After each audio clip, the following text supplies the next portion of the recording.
दोस्तों, Iran Israel के ऊपर जबरदस्त अटैक करने वाला है, रिटालिएट करने वाला है। और ऐसा मैं इसलिए कह रहा हूं क्योंकि जो ईरान के अंदर रहने वाले शिया मुस्लिम हैं, वो अब ये डिक्लेयर कर चुके हैं कि हम लोग इजराइल से बदला लेंगे। जाम करान मस्जिद की गुंबद आप लोग देख रहे हैं, उसकी गुंबद के ऊपर आप लोगों को ये लाल कलर का फ्लैग दिखाई दे रहा है। इसका मतलब है कि अब बदला लिया जाएगा। तो ईरान के अंदर मस्जिदों पर जब जब ये लाल रंग का कपड़ा दिखाई देता है, ये फ्लैग दिखाई देता है, तो वो अब बदला लेने को तैयार है।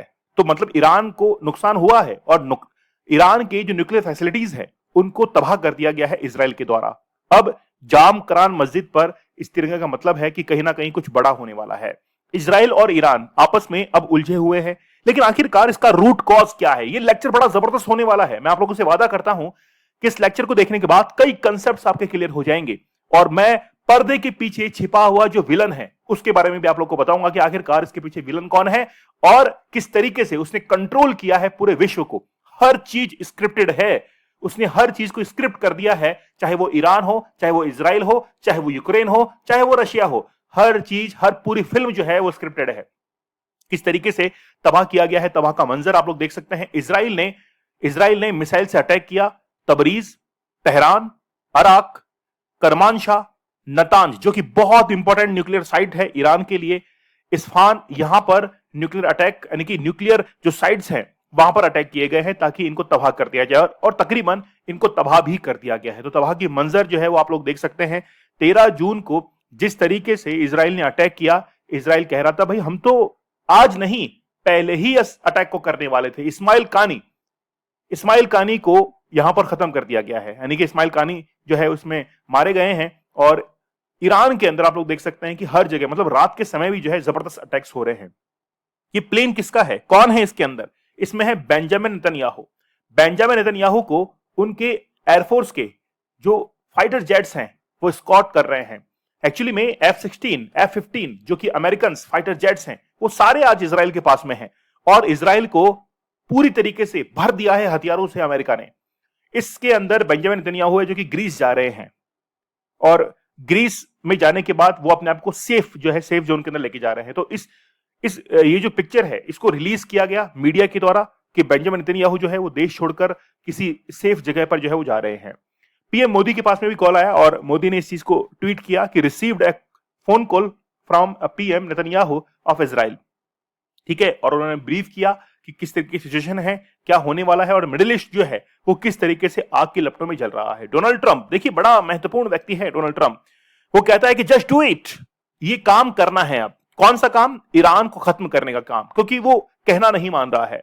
But no matter how hard, यानी कि कोई मैटर नहीं करता है, किसी भी तरीके से हमला करो, कैसे भी करो, लेकिन ईरान को यहां पर सबक सिखाना है। डोनाल्ड ट्रंप के इस मैसेज का यही जो है संदेश जाता है और लास्ट में कह देते हैं कि बिफोर इट्स टू लेट, ज्यादा लेट हो जाए इससे पहले ये काम कर लो। गॉड ब्लेस यू, ये मैसेज डोनाल्ड ट्रंप जो है वो कहते हैं। अब इजराइल के प्रधानमंत्री बेंजामिन नेतन्याहू ने एक वीडियो में बताया कि उन्होंने नवंबर 2024 में अपने मिलिट्री अधिकारियों को ईरान के न्यूक्लियर प्रोग्राम को तबाह करने का आदेश दिया था। मतलब कि नवंबर 2024 की ही बात है जिस समय ये अटैक करने के लिए तैयार थे ईरान के ऊपर, लेकिन यह हमला अप्रैल के आखिर में होने वाला था। तो नवंबर 2024 के अंदर पूरी तरीके से आदेश दे दिया गया और ये कहा गया कि अटैक करो, और अप्रैल के अंदर ये लोग अटैक करने वाले थे, लेकिन कुछ वजह से इसको टाल दिया। क्या वजह थी? कि सितंबर 2024 में हिजबुल्लाह के नेता हसन नसरुल्लाह की मौत के बाद इस इलाके में ईरानी गठबंधन टूट गया था। इसके बाद यह साफ हो गया था कि ईरान जो है वो अब कुछ बड़ा करेगा, वो अपने परमाणु हथियार, न्यूक्लियर वेपन्स को तैयार करेगा। लेकिन अब इजराइल का कहना है कि हमारे पास में कोई विकल्प नहीं है, क्योंकि ईरान के पास न्यूक्लियर वेपन्स हैं तो हमारा यहां वजूद खत्म हो जाएगा। तो इजराइल ये कहता है कि भाई हमारा वजूद खत्म हो जाएगा, तो वजूद खत्म हो उससे पहले हम कुछ करके जाएं, ये इजराइल का कहना है। लेकिन आखिरकार बात यह है कि इस पर्दे के पीछे विलन कौन है? विलन है यूएसए। और मैंने कई बार आप लोग कहा है कि यूएसए जो है वो बड़ा तगड़ा खिलाड़ी है। अब देखिए ईरान करे तो क्या करे। ईरान ने क्या किया कि यमन के अंदर हूती जो रेबल्स हैं, हूती विद्रोही को तैनात कर दिया। ईरान ने क्या किया कि सीरिया के अंदर हिजबुल्लाह को तैयार कर दिया, और ईरान ने क्या किया कि हमास को तैयार कर दिया। मतलब यहां पर ईरान ने अपने रिवोल्यूशनरी गार्ड जो हैं उनकी मदद से यहां पर छोटे एक मिलिट्री कंपोनेंट को तैयार कर दिया, जैसे हमास, हिजबुल्ला, और ये सीधा इजराइल के ऊपर अटैक करते हैं। ये सीधा इजराइल के ऊपर अटैक करते हैं। लेकिन आखिरकार ईरान को जरूरत क्यों पड़ गई इजराइल के ऊपर अटैक करने की? क्योंकि इजराइल जो है वो यूएस का पैपेट है।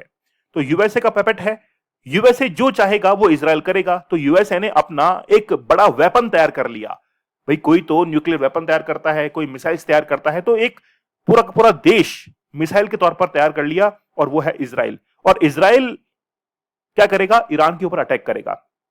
रिसेंटली आप लोगों को पता होगा कि जब नोवा फेस्टिवल, म्यूजिक फेस्टिवल था इजराइल के अंदर, तो हमास ने उसके ऊपर अटैक किया।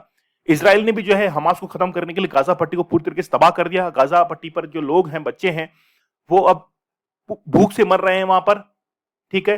लेकिन इसी बीच में ईरान जो है, ईरान के साथ में भी झड़प होती है, क्योंकि इजराइल परेशान था हुतीज से, हिजबुल्ला से, हमास से, और इजराइल को यह भी पता था कि ईरान जो है इनको सपोर्ट कर रहा है, क्योंकि इनको वेपन सप्लाई करना, इनको डिफेंस के अंदर वेपन जो है सप्लाई करना, और ईरान जो है इसके पीछे है।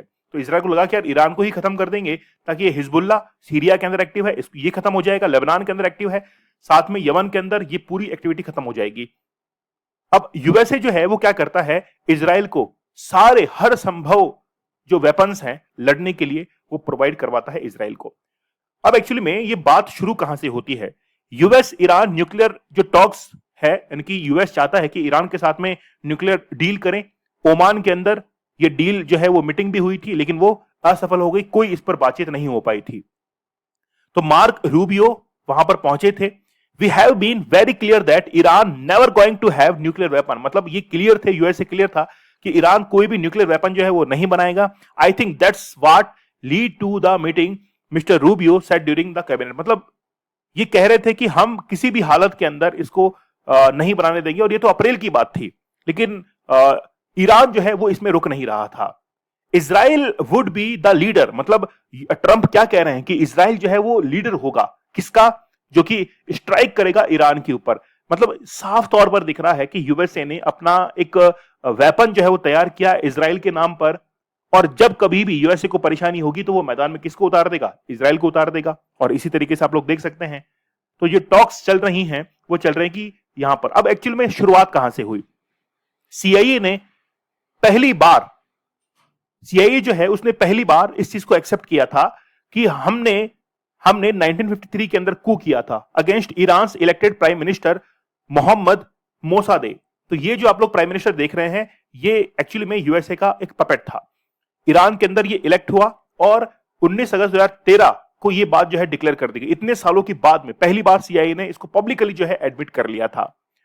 तो Mohammad Mosaddegh was a beloved figure in Iran, तो बहुत अच्छे से जो है वो ईरान के लोग इनको जानते थे। During his tenure he introduced a range of social and economic policies, the most significant being the nationalisation of the Iranian oil industry. अब एक्चुअली में क्या हुआ कि ग्रेट ब्रिटेन जो था वो कंट्रोल करना चाहता था ईरान के ऑयल फैसिलिटीज को, और जब वो अच्छे से कंट्रोल नहीं कर पा रहा था तो उसने क्या किया कि अपना एक पपेट जो है वो वहां पर बैठाना सही समझा।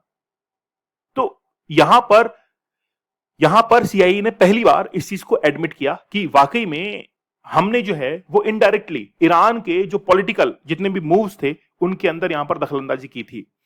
अब एक्चुअली में 2016 के अंदर ये डील की गई ईरान के साथ में कि वो न्यूक्लियर फैसिलिटीज जो है वो उनको नहीं बनाएगा, और बराक ओबामा उस समय लीडरशिप में थे, लेकिन फिर भी ईरान ने जो है वो चोरी छिपे बेसमेंट्स के अंदर अंडरग्राउंड जो है वो न्यूक्लियर फैसिलिटीज को विकसित करना शुरू किया। वेपन्स आप लोग देख सकते हैं, इस तरीके से वेपन्स जो है वो डिजाइन किए। और उस डील के अंदर जो कि 16 जनवरी 2016 को हुई थी, उसमें कहा गया कि ईरान जो है वो एक्चुअली में क्या करेगा, 25,000 पाउंड जो एनरिच यूरेनियम है इसको अपनी कंट्री से बाहर भेजेगा, शिप कर देगा, डिसमेंटल करेगा सेंट्रीफ्यूगल को, जिससे क्या न्यूक्लियर जो वेपन्स होते हैं उनको ट्रिगर किया जाता है, रिमूव करेगा। यानी ये मतलब सीधी तौर पर हैवी वाटर रिएक्टर वगैरह सबको जो है वहां से हटा देगा, न्यूक्लियर फैसिलिटीज को धीरे धीरे खत्म कर देगा। और एक डील होती है यूएसए के और ईरान के बीच में कि भाई अगर इसका कहना नहीं मानेंगे डील का तो सैंक्शंस जो है वो लगा दिए जाएंगे। तो अगर हाईली एनरिच यूरेनियम जो है उसको क्या कर दिया, ब्लॉक कर दिया गया। साथ ही में यूरेनियम जो कि फैसिलिटीज के ऊपर काम आ रहा था, सब कुछ वहां पर ब्लॉक कर दिया गया। लेकिन अब ईरान को यह समझ में आया था कि हम लोग अगर डील करेंगे तो डील करने पर हम लोग कुछ ही जो है वहां पर बॉम्ब वगैरह बना पाएंगे, कुछ ही बॉम्ब बना पाएंगे। लेकिन विदाउट डील ईरान ने क्या किया, कुछ ही समय के अंदर बॉम्ब बनाना शुरू कर दिए। ठीक है, जैसे आप लोग देख सकते हैं कि एनरिच यूरेनियम, साथ ही में सेंट्रीफ्यूज जो है बनाना शुरू किया 2-3 मंथ्स के अंदर ही। तो विदाउट डील ईरान के लिए पॉसिबल था और अच्छे से वो आगे बढ़ सकता था, क्योंकि ईरान ये चाहता था कि मैं भी जो है वो मिडिल ईस्ट के अंदर कहीं ना कहीं मैं दूसरे देशों को टक्कर दे सकूं। लेकिन वो यूएसए जो है, यूएसए का जो पॉलिसीज है उससे कहीं ना कहीं जो है वो वाकिफ था कि ये मुझे जरूर जो है धोखा देगा। तो अब यूएसए की तरफ से कहा गया कि अगर वे कोई डील नहीं करते हैं तो बमबारी होगी, यह ऐसी बमबारी होगी जैसी उन्होंने पहले कभी नहीं देखी होगी। तो ये बात यूएसए ने ईरान के लिए कही। अब बात यह है कि यूएसए पूरा का पूरा स्क्रिप्टेड रखता है पूरे वर्ल्ड को।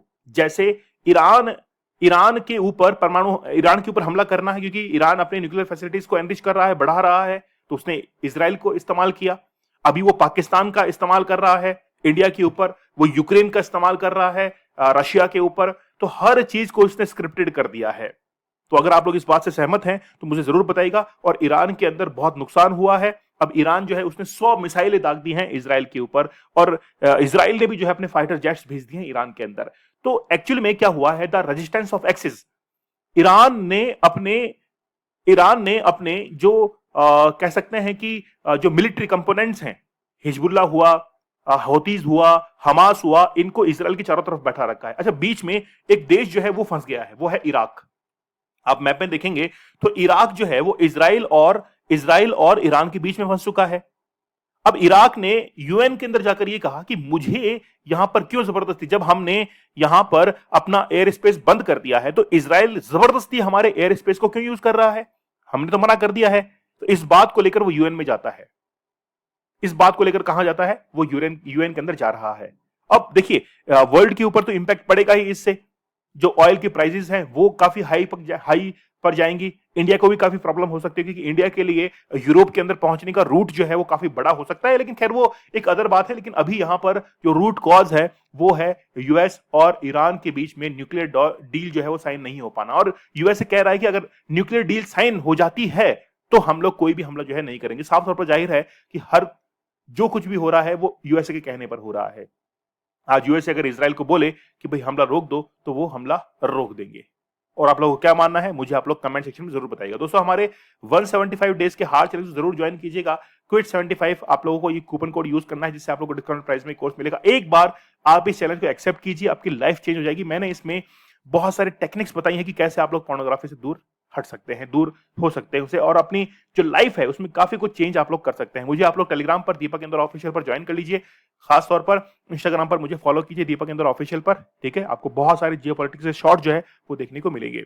चलिए मिलते हैं आप लोगों से अगले सेशन में। तब तक धन्यवाद, थैंक यू, जय हिंद।